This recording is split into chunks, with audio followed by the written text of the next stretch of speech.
Toya, you spent $350 on tights and a t-shirt? No wonder the IRS was coming for you.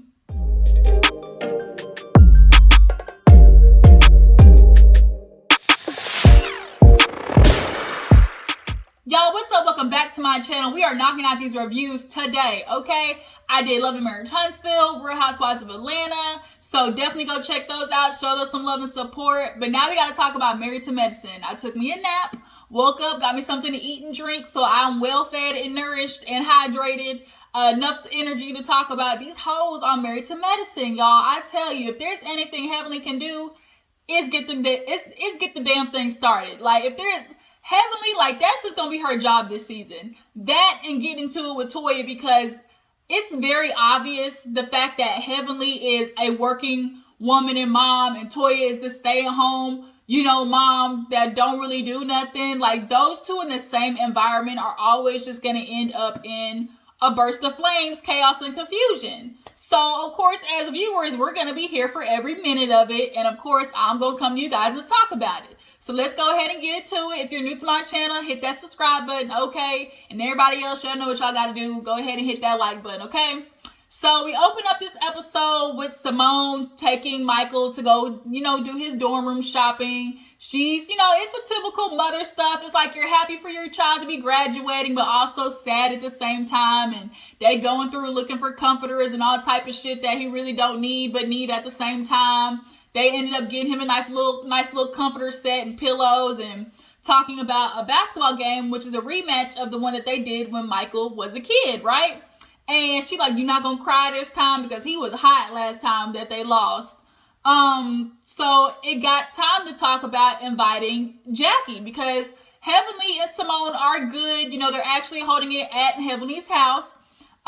So the thing is inviting Jackie, and Michael was like, invite Jackie. At the end of the day, to Michael, Jackie's like Auntie J. Like, she delivered him, been there every moment of his life. Curtis has been there every moment of his life. Simone even admits that Curtis has been there when it came to Michael's basketball career. For her, it's just going to be awkward because her and Jackie haven't spoken. So to call her out the blue, she knows that's going to be awkward, but you kind of got to do it because your son said so. Michael ain't playing. And I can appreciate the fact that Michael pushed Simone to do so.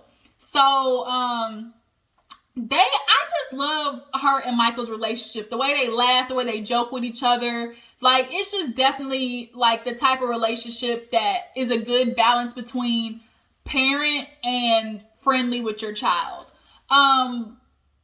So she did say, Miles, nigga, you got a year. You better hurry up and figure your shit out, because remember, he failed Howard and came back home. He wasn't prepared for that. So they gave him a year. He's working right now, but I definitely think Miles, I think his name is Miles, is going to have a hard time transitioning, because it's very easy to get stuck. And I think he doesn't know what he wants to do with his life, which is cool. At that age, you don't know. But because he's constantly been taken care of, he's been coddled. Boys have always had it easier when it comes to, growing up. The mom typically coddles them. So Miles is definitely going to have a hard time, which is why he went to Howard and failed and flunked his ass right back to the house, because it's a real world out there, okay? And I think he's going to struggle also, too, watching Michael go out and do stuff, and that's going to make him kind of reflect more on his life. I hope that doesn't cause like tension between them two. And, Simone saying, make sure you text your brother, you keep up with him and stuff like that. To continue to do that, because you don't want him to feel like, oh, I went off to college and left you. And then he's going to be feeling some type of way about him, dropping out of college. Like, it'll happen, but, their family stuff, I feel like they can get through it. But nonetheless, after that, we see Jackie have a little scene with one of her patients.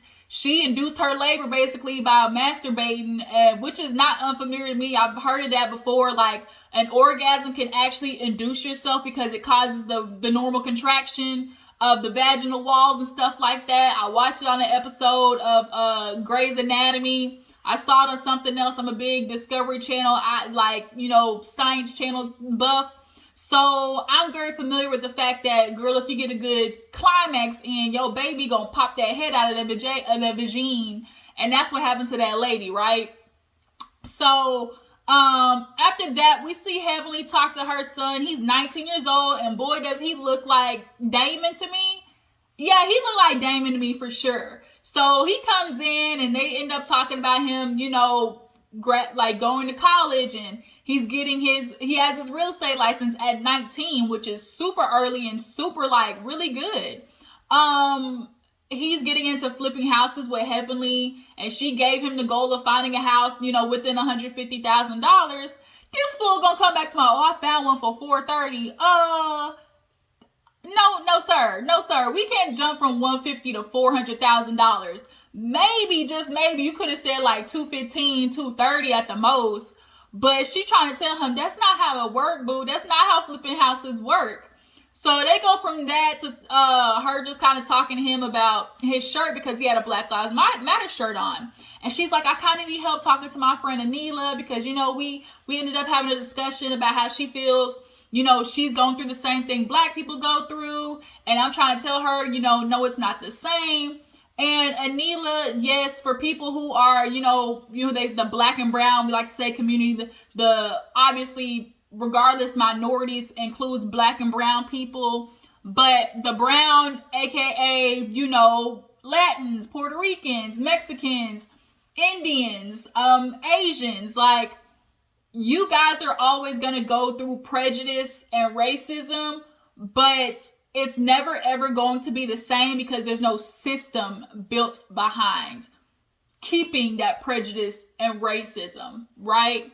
So, Anila, yes, you understand you did go through racism, but guess what? There's not a system behind it that's going to keep your people in jail, you know, send them to jail when they're innocent, get them, you know, shot by police. You know, there's no laws backing up. People are just assholes to people who aren't American and aren't white, right? And that's going to happen to you. But like I said, there's no system behind it, which is a huge difference. But he told her, look, the only way you're going to be able to explain it to her is to show her with statistics. And Heavenly's like, oh, I wish I was like you, you know, who can be, you know, explain, you know, just be able to explain it. But Heavenly, she's too emotional. She just too emotional, y'all. So speaking of Anila, she actually meets up with Contessa, y'all, at the little park to discuss what happened at the Rocky ceremony, right? So they go walking and she lets her know, oh, you know, I'm not going to lie. I'm feeling really disrespected the way you acted at the ceremony. She's like, I just feel like you really disrespected me. And Contessa looked at her like, bitch, that's your fault. Like, didn't nobody tell you to get involved with me and Toya?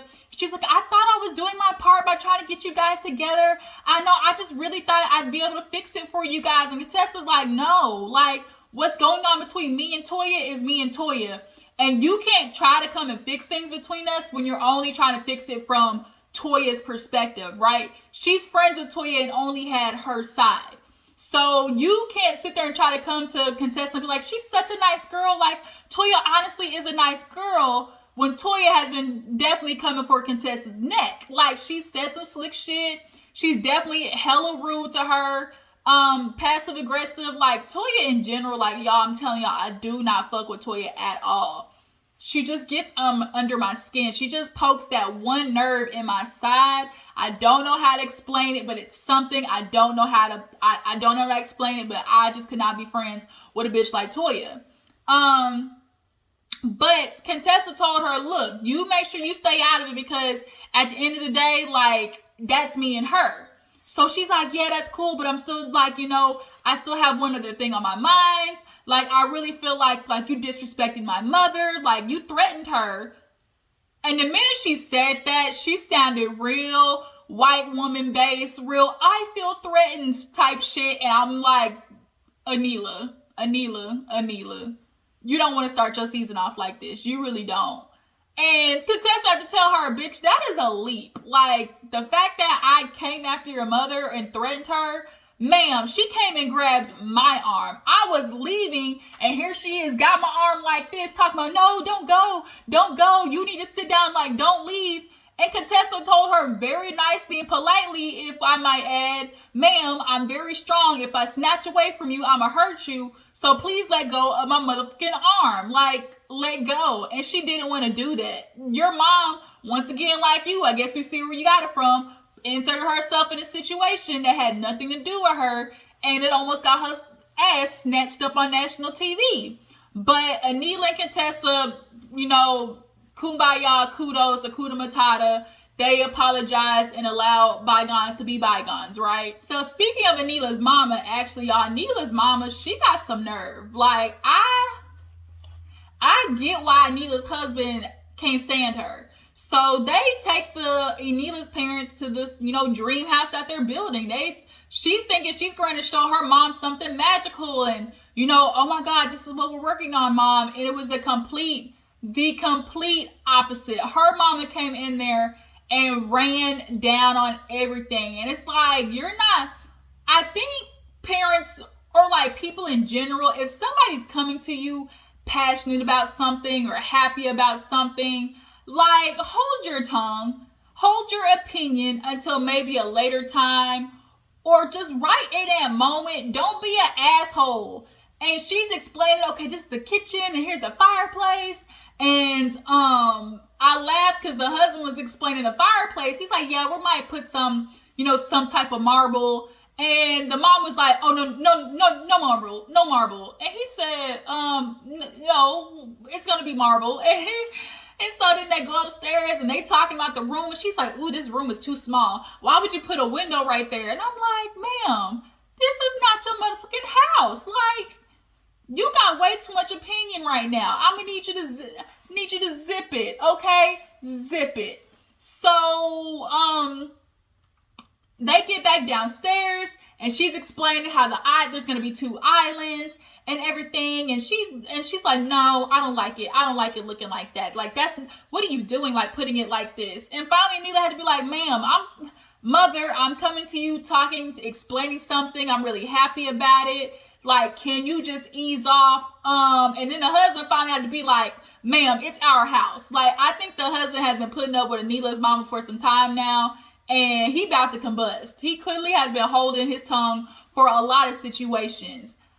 So the dad pulls Anila to the side. He said, okay, let me talk to you. And the mom was like, can I come? No, ma'am, you can't. You can't. Take your ass over there to the side with the husband. So Anila's talking to the dad. It's like, why does she always do this? Like, every time, I say something, she's expressing her opinion. And then no, because then the dad was like, you know how your mom is, or like, she's going to say whatever in the kitchen or like where the living room we're supposed to be. And she's like, Mom, you don't always have to say something. And she's like, no, because I'm going to tell you when it's wrong. She one of them old folk people who feel like an opinion makes it right. An opinion means you're saying something that makes, like, you're telling somebody something that's wrong and it's not fact. Like, your opinion is not a fact, ma'am. Just because you feel it's wrong does not mean it's wrong or it's wrong for them. Fuck out of here. I hate them old people who be like that. So when she's talking to the dad, he's like, man, you know how she is. Like, when she's going to say her piece, you just got to understand, like, when that time comes for both of us, like, she's going to be living here, or, I'm going to be living, like, basically for Indian people, you don't stick your parents in an old folks home. I think for Black people, it's kind of the same way. Like, if I'm going crazy, going old or whatever, don't stick me in no old folks home. Keep me in my house, build a fence around the house, and let me be crazy, old, and senile in the peace of my own home type situation. So she's like, I don't want to think about that. Like, oh my God, Dad, I just can't think about that.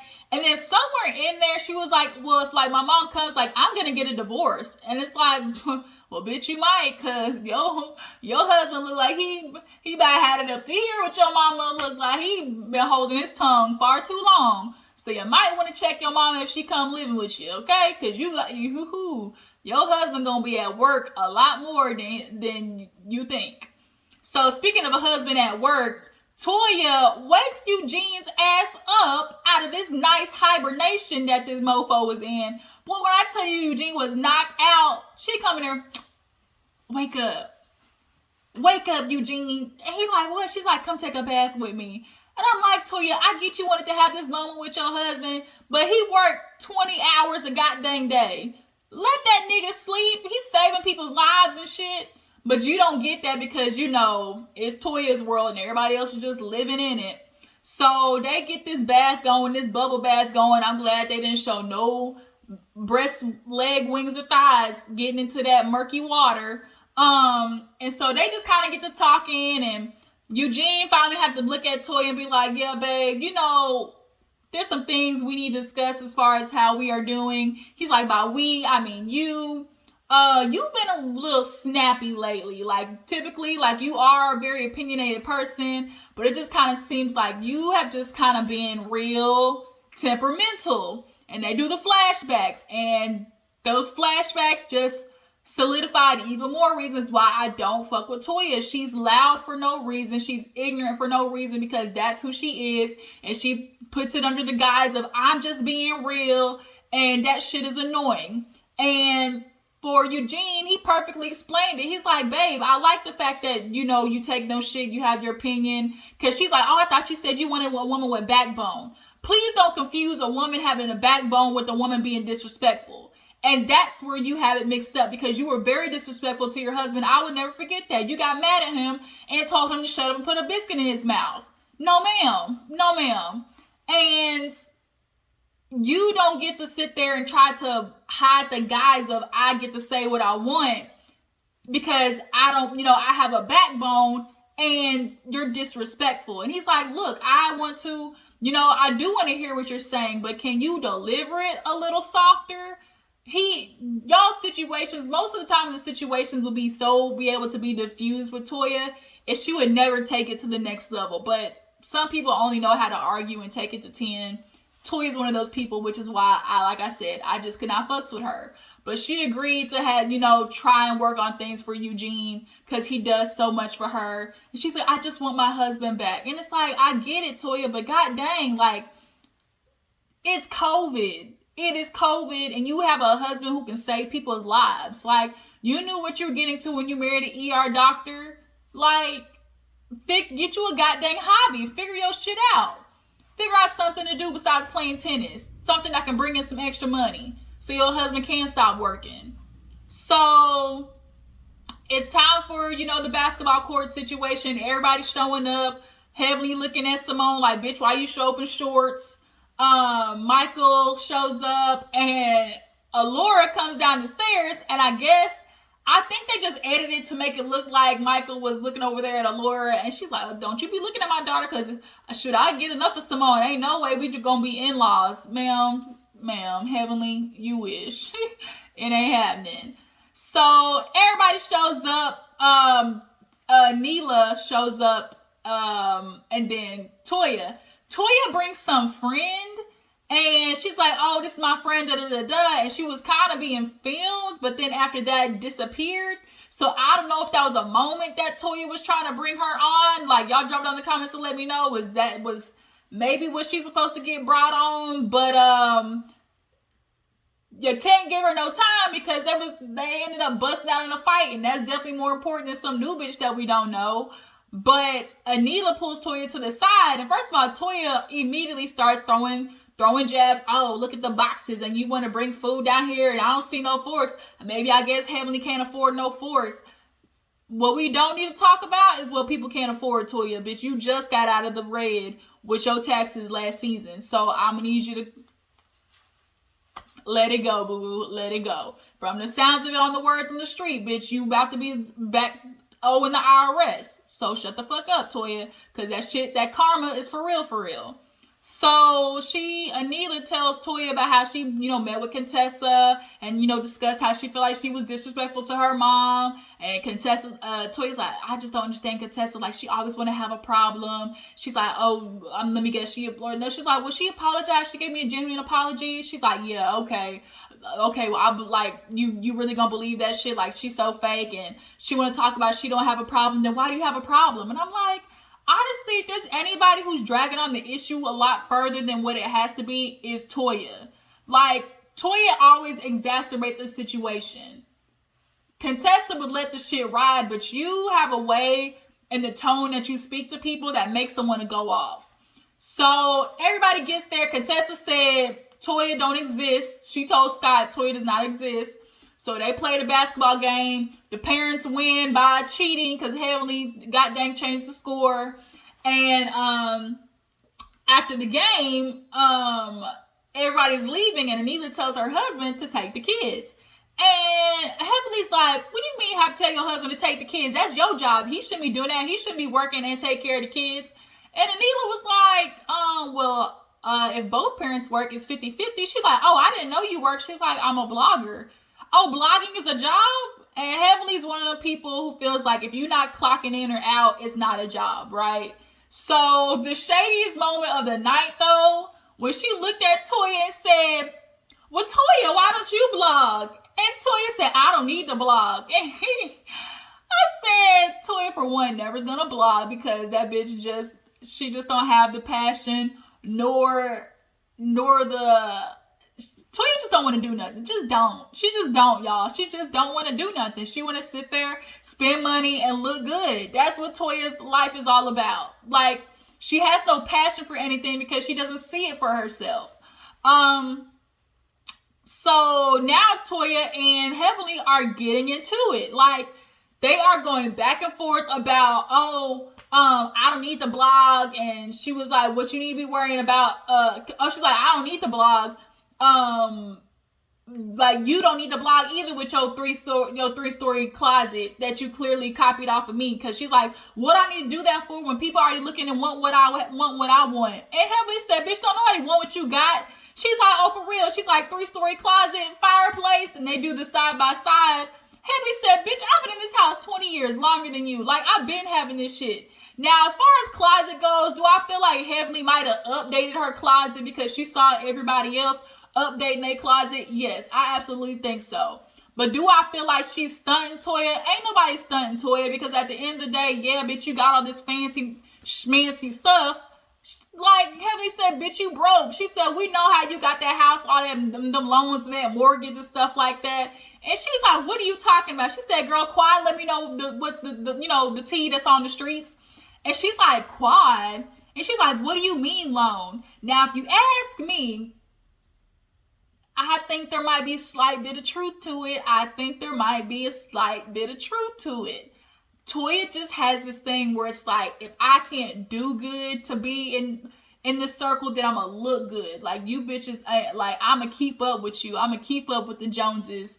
You know, I might not work, but I damn sure gonna look like, I do type shit. And it's like, girl, keeping up with the Joneses, like, you'd rather look rich and be broke? Like, fuck that. She said, I ain't broke, girl. I got a $350 workout outfit on. And that's Heavenly's like, proving my point, bitch. You gonna be broke because you got on a $350 outfit. For what, Toya? You wore that outfit for literally maybe an hour and didn't even work out. Like, you want your husband to stay working 90 hours a week, don't you? So then they go from that to, oh, Heavenly, you don't know what you're talking about, bitch. I ain't broke. Like, I got more money than you. Heavenly's like, ain't nobody jealous of you, bitch. Like, I got my own stuff. And then Simone trying to break him up. She trying to look at Heavenly like, Heavenly, cut it out. Heavenly, cut it out. So then Anila's like, well, let's talk about the blogging. She said, bitch, fuck the blogging. Let's talk about Black Lives Matter. And then she's like, really, that's what you're going to do? And Toya pops in, no, that's not what we're going to do. How about you pick on somebody your own size, Heavenly? And they was getting ready to go back and forth, and it just kind of turned into that being the end of the episode. Contessa dipped out early, y'all. She went upstairs with the husbands. She said, I ain't doing this shit. I'm not doing it. Not today, not tomorrow. I'm out. And so then Toya was like, I know what I'm going to do. I'm going to have Heavenly sign an NDA every time she come in my house. And then when Toya ended up leaving, Heavenly once again with the shady jabs, Simone's like, come on, like, help me clean it up. She said, bitch, I ain't cleaning this up. You can pay somebody. Matter of fact, Toya, how about you come back and clean this up? Because, bitch, you ain't got no job. And I'm saying, Toya's always going to get ranked on for not having a job. And it definitely bothers her. But the thing is, Toya, you've been on this show how long? Why don't you have nothing yet? What are you going to do when Married to Medicine go? Like, what is your plan B? Figure it out. So that was the episode, y'all. I mean, it really wasn't that much, but next week, Lisa Nicole comes back, y'all. So definitely gonna be tuned into it. Y'all tell me how you feel about this episode. Y'all feel like Toya, do she really owe the bank some money? And Anila, how do you guys feel about Anila so far? Drop down comments to let me know. Appreciate you for tuning in. I will catch you guys in the next video. Deuces.